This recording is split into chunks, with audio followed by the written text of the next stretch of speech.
Hello, everyone, and welcome to another great episode with Ralph. Hope you'll find your lovely IELTS candidates. And today we have a very, let's say, challenging process diagram. And it's a little bit different from the other diagrams that you have seen. And of course, you have seen this diagram before. Let's take a look at our process and then we'll talk about the details later. All right, that's the life cycle of the salmon, right? Let's first read the question. The diagrams below show the life cycle of a species of large fish called the salmon. Summarize the information by selecting and reporting the main features and make comparisons where relevant. All right. So here we have a task which is a little bit more difficult because there is a lot more detail than in other tasks. There's a lot going on here, and we want to be talking about everything that we see, right? It shouldn't be the case that we select key features, but instead, we should be able to talk about everything that's happening in this process, right? And here, compared to the other process diagrams where we deal with materials and or for example the production of a specific material, in this process we are dealing with life, right? The life cycle of a salmon. So the difference is that in other diagrams we use passive voice, right? But here, we should definitely use active voice. So, in comparison to other diagrams, we are much more likely to need the active voice here. But remember something, that not all verbs are active. We might need passive voice as well in certain circumstances, but it's definitely not a lot, right? So, active voice is more than passive voice here in this diagram. And now let's start with writing our planning. So, in the introduction, we always paraphrase the question. We use some synonym language and we change the sentences, right? So, that's with the introduction. In our overview paragraph, that first we talk about how many key features or stages we have here. So as you remember, in the previous diagram, I told you about writing the number of stages in the overview paragraph. And particularly for this process, we can think of durations, right? So in previous processes, we were not given time sequences, right? For example, we were not given time like 1 month or 1 week. But here you can see we have this, for example, 4 years, as you can see in the diagram here, 4 years or 5 years, you can see, and in the above, you can see 5 to 6 months, right? So we add them up. We add these durations up, and we can come up with the overall length for the process, and that's very useful for the overview paragraph. So in our planning for overview, we can write roughly 9 to 10 years, right? Roughly 9 to 10 years for the process to complete.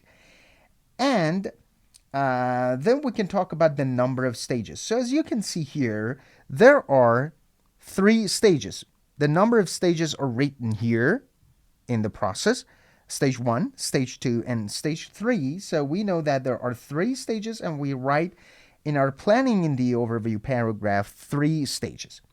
Now, in paragraph 3 and 4, which is our main body paragraphs, and we talk about details here, grouping data or categorizing data is very important. And that how to group data and how to report it is very important.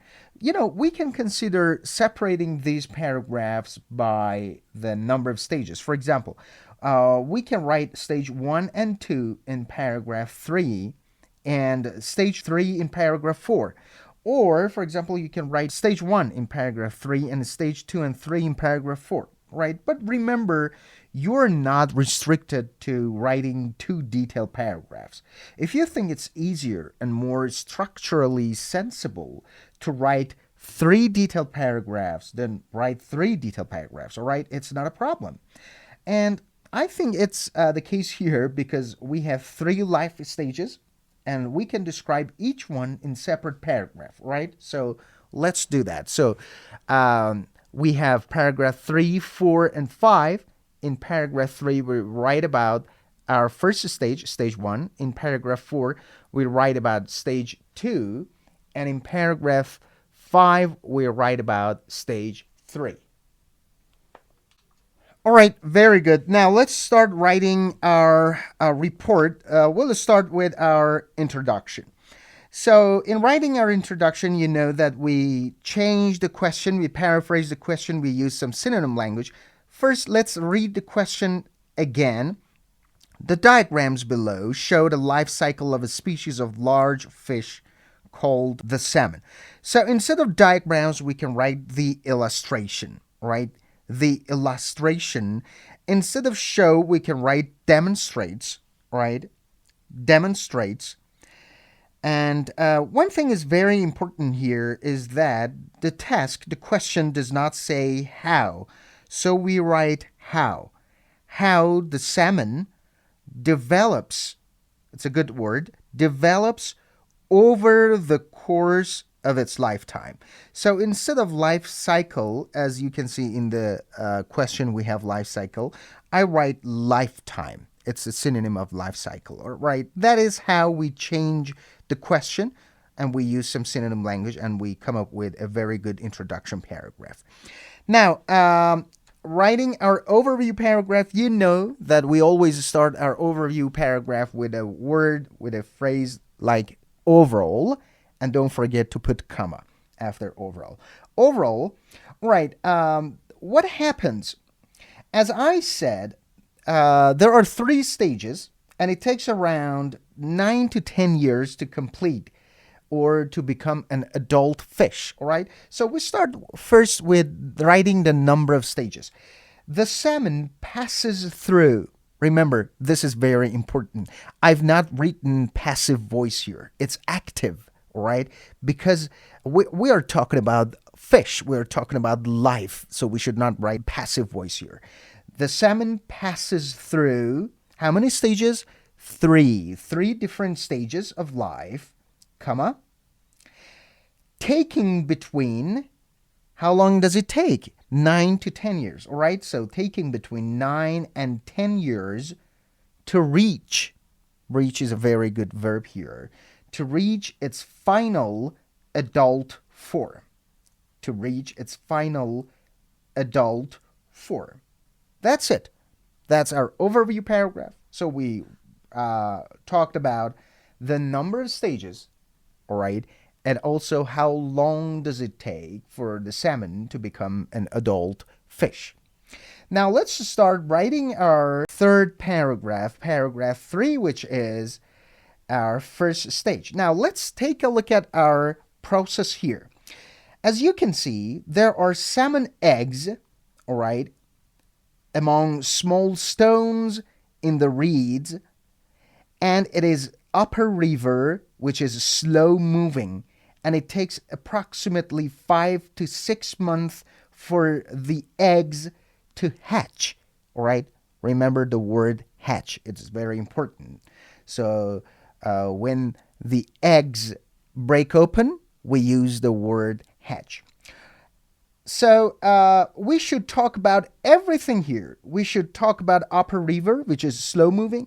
We should talk about the duration of the time, 5 to 6 months. We should talk about reeds. I mean, we should include these words in our paragraph. And also small stones and salmon eggs. All right, now let's start writing our third paragraph. We can start with the phrase in the beginning. All right, in the beginning, comma, the salmon starts its life cycle as one salmon egg among others. So the salmon starts its life cycle as one salmon egg among others, all right? And as you can see, there are, let's say, the position of these eggs are among small stones, right? within a patch of reeds, as you can see. So I should write about this now. These eggs, with these, I'm referring to our previous sentence. These eggs are deposited. Deposited. This is a very good word. Deposited atop some small stones.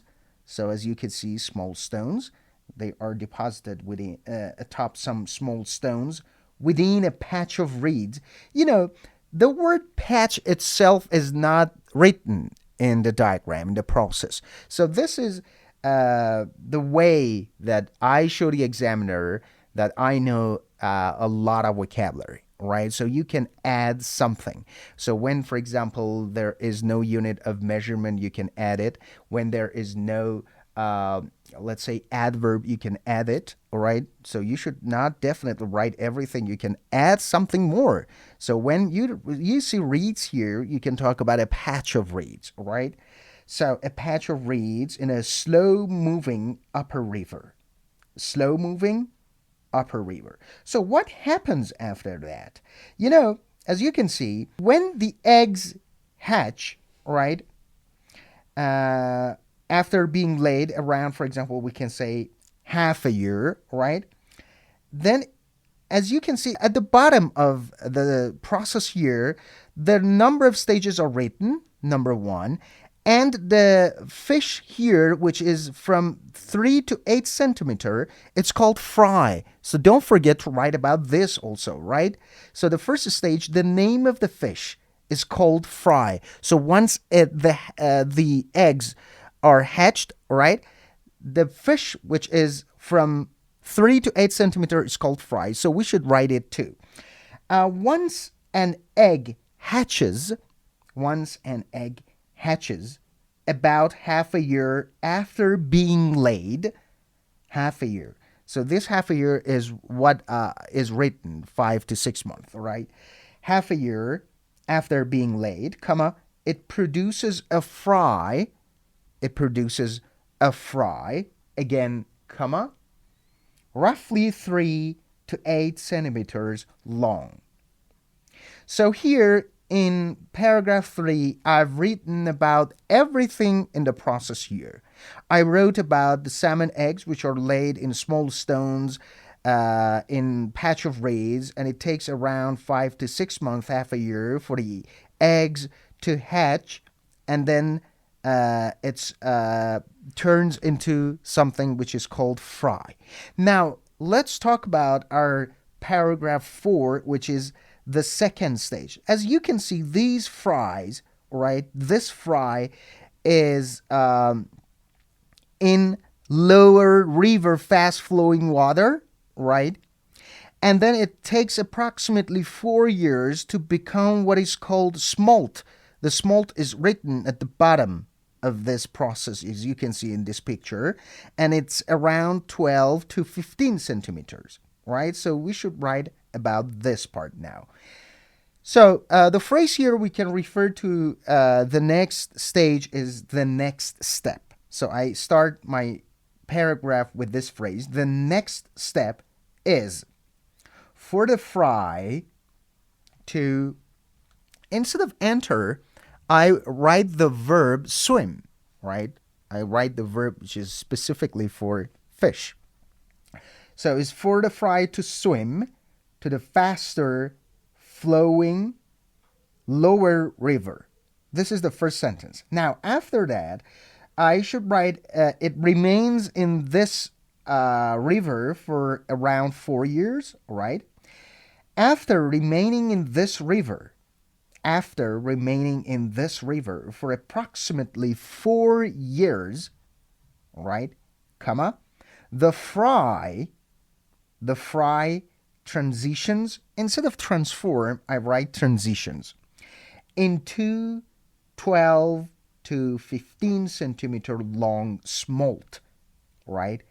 12 to 15 centimeter long smolt, and heads for the open sea. Heads for the open sea. I do not mean that it has reached the open sea. It heads for the open sea. So once it reaches the open sea, it's in third paragraph. And let's see what happens in our third stage. In third stage, it takes around 5 years in the open sea. The fish is in the open sea for 5 years, and it's adult salmon. And once it becomes adult salmon, which is 70 to 76 centimeter, it again goes to the upper river, slow moving, and it lays its eggs, and the process again restarts, right? So that is what happens here in the third stage. So I can write our fifth paragraph with this phrase, the smolt. In the previous paragraph, we talked about the smolt. Now, what happens to the smolt here is very important. The smolt spends around 5 years in the open sea, right? Subsequent to the passing of this, and after the passing of this 5 years, so instead of repeating 5 years, so 5 years is the half of 10. So each 10 year is called decade, all right? So I can write half decade. Subsequent to the passing of this half decade, comma, this fish enters its final form as an adult salmon. All right, so it's adult salmon, comma, measuring 70 to 76 centimeters, again, comma, before returning to the upper river, So what happens once it returns to the upper river? Yes, it lays its eggs, right? Before returning to the upper river to lay its eggs in the reeds and restart the cycle. So as you can see here, one thing which is very important when you're dealing with a diagram or a process which has life in it is that you should not write active voice in contrast to our other diagrams that we talk that something is produced and we use passive voice, right? So here we're dealing with life and we're using active voice. But where necessary, we can write passive voice too, but most of your verbs are, let's say, in active voice. And then, as you can see, we wrote about everything that are in the picture here, right? Nothing is missed. Every word that is written here, every name that you can see, or the stage, or the name of the stage, or the name of the fish in each stage is very important. So you should not miss any of this information here in the picture. All right, that's all today for you guys. Hope you enjoyed this lesson. Until next time, enjoy your time, stay tuned, and goodbye.